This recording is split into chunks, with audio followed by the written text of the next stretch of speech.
یہ کہانی ہے کچھ دوستوں کی جو شہر کے ایک ہاسٹل میں تعلیم حاصل کرنے کے لیے رہائش پذیر تھے۔ ایک بار موسم خزاں کے ٹھنڈے دن انہوں نے شہر کی دنیا سے دور ایک جنگل میں پکنک پر جانے کا فیصلہ کیا۔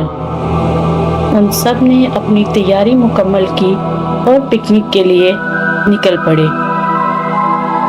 گھنی دھند میں لپٹا ہوا جنگل انہیں بہت عجیب و غریب لگ رہا تھا۔ جب وہ اس کی گہرائیوں میں داخل ہوئے تو ایک خوفناک خاموشی نے ان کا استقبال کیا۔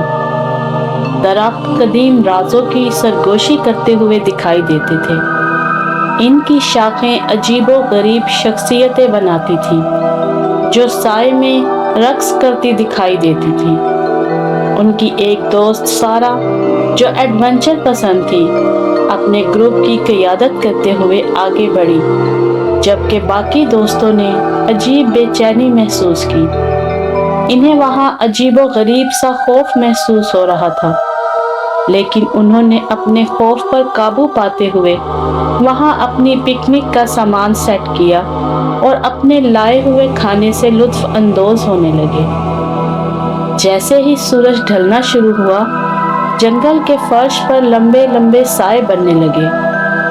انہوں نے واپسی کا ارادہ کرتے ہوئے اپنا سامان سمیٹنا شروع کیا اور واپسی کے راستے پر چل پڑے۔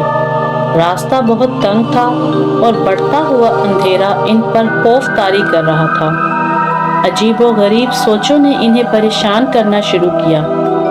وہ آگے بڑھ رہے تھے کہ جنگل گہرا ہوتا جا رہا تھا۔ انہیں لگ رہا تھا کہ وہ راستہ بھول رہے ہیں۔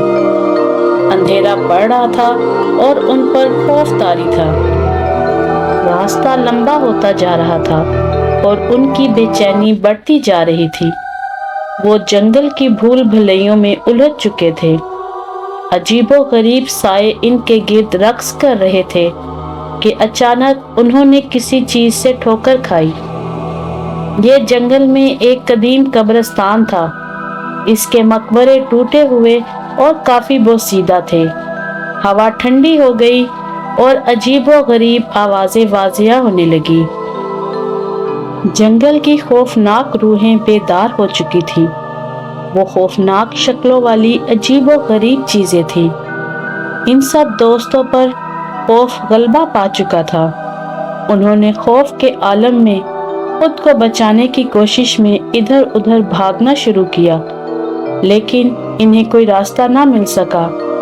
سائے خوفناک شکلوں میں بدل چکے تھے اور عجیب و غریب آوازیں ہوا میں گونج رہی تھی۔ وہ ایک قدیم قربان گاہ تھی جو ان بدروحوں کو مطمئن کرنے کے لیے قربانی کا مطالبہ کر رہی تھی۔ دہشت زدہ چہروں کے ساتھ انہوں نے محسوس کیا کہ وہ بری طرح پھنس چکے ہیں۔ خوبصورت جنگل اب ان کو خوفناک جنگل دکھائی دے رہا تھا جو ان لوگوں کی جان کا دشمن بن گیا تھا۔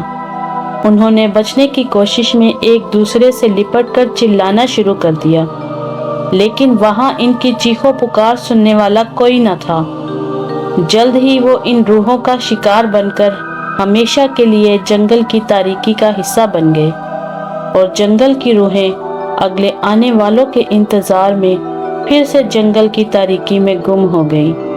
اور اس طرح ایک خوبصورت سفر کا اختتام ایک بھیانک طریقے سے ہوا، اور ایڈونچر کے شوقین وہ دوست سب جنگل کی تاریکی کا حصہ بن گئے، جہاں کوئی انہیں ڈھونڈنے والا نہ تھا۔